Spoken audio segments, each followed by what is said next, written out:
पिछली के बार मानचित्र प्रक्षेप प्रक्षेप क्या होता है, प्रक्षेप की परिभाषा क्या होती है, प्रक्षेप क्यों बनाए जाते हैं, अक्षांश और देशांतर की परिभाषा क्या होती है, उनकी विशेषताएं क्या होती हैं, ये सारी चीज़ें आपको बताई गई हैं। इस टर्न पे हम ये जानेंगे कि मानचित्र बनाने के लिए जिन प्रक्षेपों की आवश्यकता पड़ती है उन प्रक्षेपों का निर्माण कैसे होता है। तो प्रक्षेपों के निर्माण की कई सारी विधियां होती हैं, लेकिन हम यहाँ पर कुछ मुख्य विधियों के बारे में चर्चा करेंगे। सबसे पहले हम ये जानेंगे कि निर्माण के आधार पे या रचना के आधार पे प्रक्षेप कितने प्रकार के होते हैं।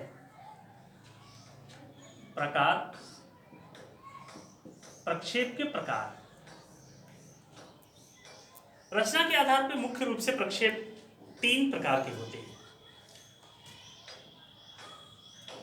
नंबर 1,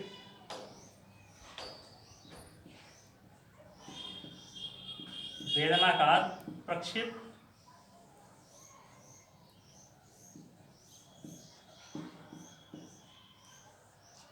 नंबर 2, शंक्वाकार प्रक्षेप।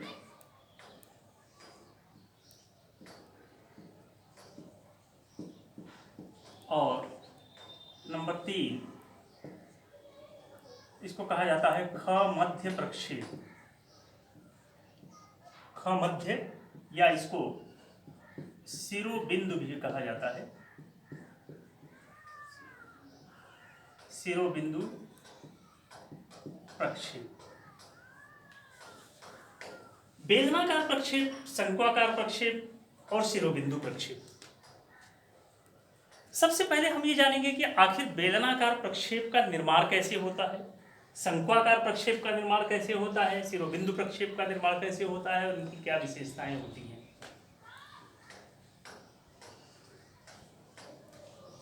एक बात पिछली बार आपको बताई गई थी कि ग्लोब पर जो अक्षांश और देशांतर रेखाएं हैं उनको समतल कागज पर प्रसारित किया जाता है, बनाया जाता है गणितीय आधार पे, प्रकाश के आधार पे। कई आधार होते हैं जिनके आधार पे उन अक्षांश और देशांतर रेखाओं को बनाया जाता है, और वो जो अक्षांश और देशांतर रेखाएं होती हैं वो एक निश्चित माप के अंतर्गत होती है। तो सबसे पहले हम ये देखेंगे कि आखिर बेलनाकार प्रक्षेप का निर्माण कैसे होता है। बेलनाकार प्रक्षेप या शंक्वाकार प्रक्षेप और ख-मध्य प्रक्षेप में आप पहले ये समझ लें कि इसको बनाने के लिए क्या तरीका अपनाया जाता है। एक शीशे का ग्लोब होता है, शीशे का, वो अंदर से खोखला होता है, उसके ऊपर अक्षांश और देशांतर रेखाएं बनी होती हैं, और उस ग्लोब के ऊपर जो शीशे का ग्लोब होता है उसके अंदर जो खोखला होता है उसमें एक बल्ब लगा करके प्रकाश की व्यवस्था होती है। उसके ऊपर कागज को लपेटा जाता है, और कागज को लपेटने के पश्चात जब बल्ब को ऑन किया जाता है तो जो अक्षांश और देशांतर रेखाओं का जो प्रतिबिंब है वो कागज पर उभर करके आता है, और उसी को इंडिकेट किया जाता है, उसी को इंगित करके, और फिर अक्षांश और देशांतर रेखाओं के जाल को कागज पर बनाया जाता है। अब इसमें जैसे पहला है बेलनाकार प्रक्षेप। अब बेलनाकार प्रक्षेप, ये आपका ग्लोब हो गया,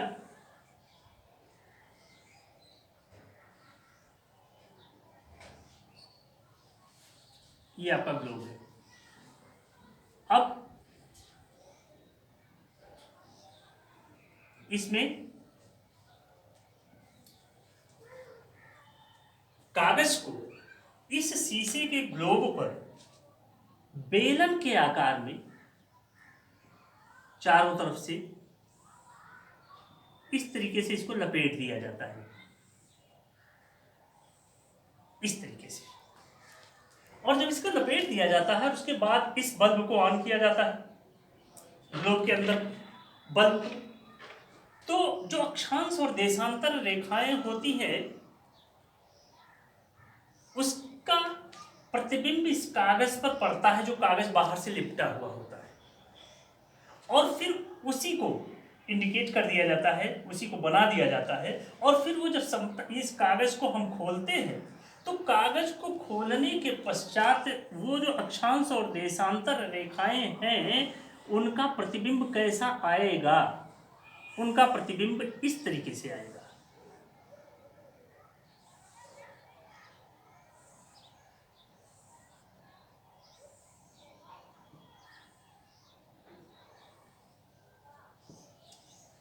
इस तरीके से, यहां से ये इस तरीके से दक्षिण, उत्तर,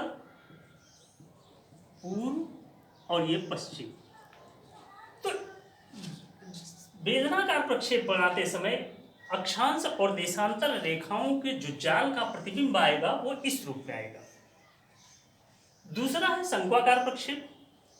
अब शंक्वाकार प्रक्षेप में क्या होता है? शंक्वाकार प्रक्षेप में ये आपका ग्लोब हो गया,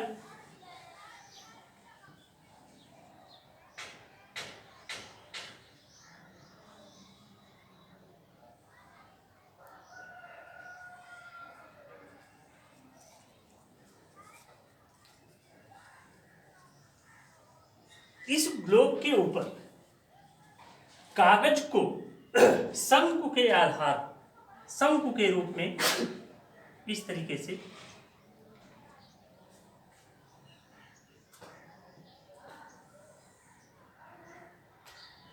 शंकु के आधार पर ग्लोब के ऊपर कागज को लगाया जाता है और उसके बाद बल्ब को ऑन किया जाता है।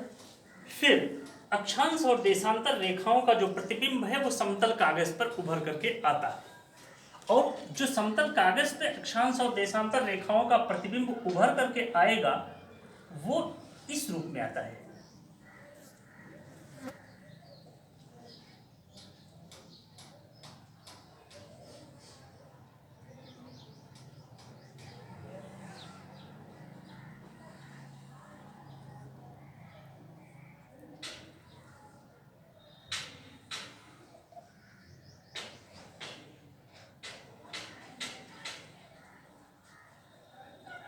अब आप देख रहे होंगे कि अक्षांश और देशांतर रेखाओं का जो प्रतिबिंब शंक्वाकार प्रक्षेप के माध्यम से निकल करके आता है वो इस तरीके से आता है, शंकु के माध्यम से।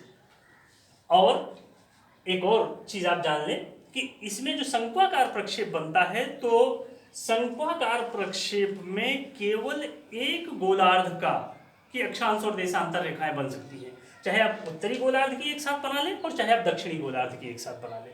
दोनों गोलार्धों को एक साथ नहीं बनाया जा सकता है, दोनों के लिए 2 बार में प्रयास करना पड़ेगा, तब जाकर के इसका रूप निकल करके आता है। यदि आप उत्तरी गोलार्ध का प्रतिबिंब बनाएंगे, उसका प्रक्षेप बनाएंगे तो इस प्रकार की आकृति निकल करके आएगी, और यदि आप दक्षिणी गोलार्ध का बनाएंगे तो वो इसके जस्ट विपरीत की स्थिति आएगी, इस तरीके की स्थिति आएगी।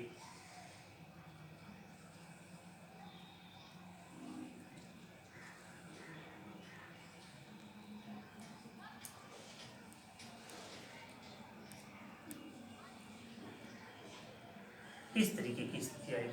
और इसमें एक और चीज ध्यान रखें कि जब इसको कई कई टुकड़ों में बनाया जाता है तब जाकर के ये ज्यादा शुद्ध होता है। तो इस प्रकार से शंक्वाकार प्रक्षेप के माध्यम से इस प्रकार अक्षांश और देशांतर रेखाओं का प्रतिबिंब उभर करके आता है। तीसरा होता है शिरोबिंदु प्रक्षेप। शिरोबिंदु प्रक्षेप में उसमें भी ग्लोब के ऊपर, अब उसमें क्या होता है, शिरोबिंदु प्रक्षेप में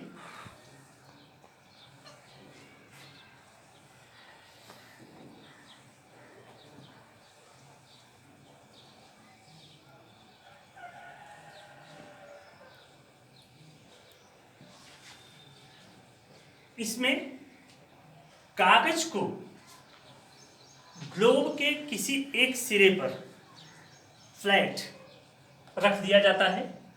जैसे मान लीजिए ये इस तरीके की स्थिति है,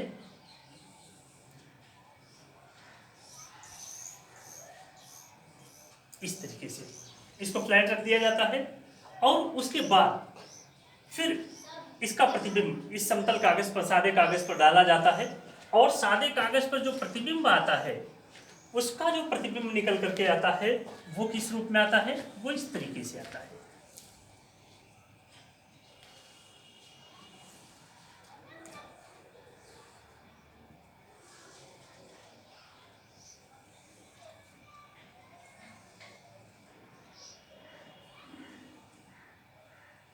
इस तरीके से। तो अब यहां पर जो बेलनाकार प्रक्षेप में इसका जो प्रतिरूप आता है वो वर्ग या आयत के रूप में आता है। शंक्वाकार प्रक्षेप में अक्षांश और देशांतर रेखाओं का जो प्रतिरूप आता है वो शंकु के आकार में आता है। उत्तरी गोलार्ध के लिए इस तरीके से और दक्षिणी गोलार्ध के लिए इस तरीके से। और जो शिरोबिंदु प्रक्षेप होता है या खमध्य प्रक्षेप होता है, खमध्य प्रक्षेप में इसकी जो आकृति उभर करके आती है वो इस तरीके से आती है।